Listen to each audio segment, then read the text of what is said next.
Welcome to Natlang Critic, the show that gets facts wrong about your favorite Natlang. I'm the Lolly Kitty and huge thanks to Yan Mi Sully for the idea. They make Natlang Critic videos, go watch their videos, they're really talented. Anyways, today we'll be reviewing Mandarin Chinese. One thing that everyone seems to get wrong is that Mandarin does not have the largest amount of speakers. Sure, it has the most native speakers, but not total speakers. It still has an impressive 1.14 billion speakers. Also to clarify, we are only looking at Mandarin, so sorry Cantonese, maybe next time. With that out of the way, let's look at the phonology. So the consonants are pretty alright. It has a three-way distinction between these three sets of phonemes, which is pretty uncommon. Though it should be noted that this set is allophonic, but written differently in both pinyin and juyin. One thing I don't like, however, is that it has an aspirational distinction between plosives and affricates. I would have preferred a voicing distinction instead, but I guess it's alright.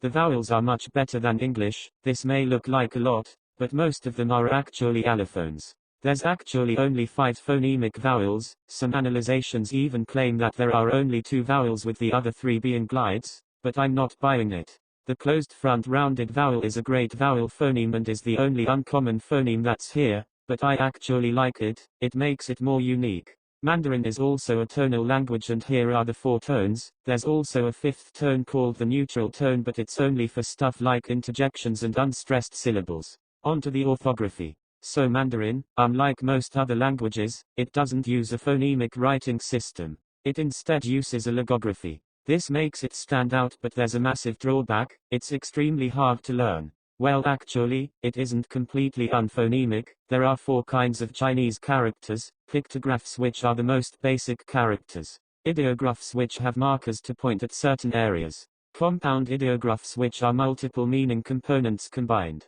and finally, the most common and my favorite, semantic phonetic compounds. They are a combination of meaning components and phonetic components. These make up about 80% of all characters, and it's how Chinese speakers guess the pronunciation of a word that they are unfamiliar with. However, this doesn't work 100% of the time. Also kind of off topic, but this character is really cool as it has a phonetic component inside of a phonetic component. And if you look at this sample text, you can see that the majority of the characters are semantic phonetic compounds. Finally is the grammar.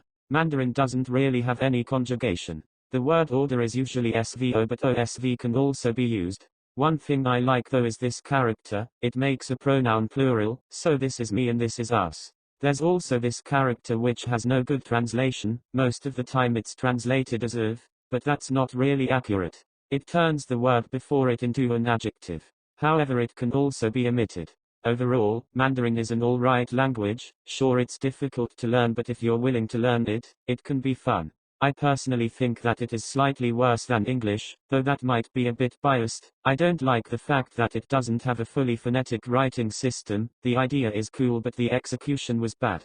Stay tuned for the next episode where I'll be reviewing Spanish. Oh yeah, and I still don't know how to end a video.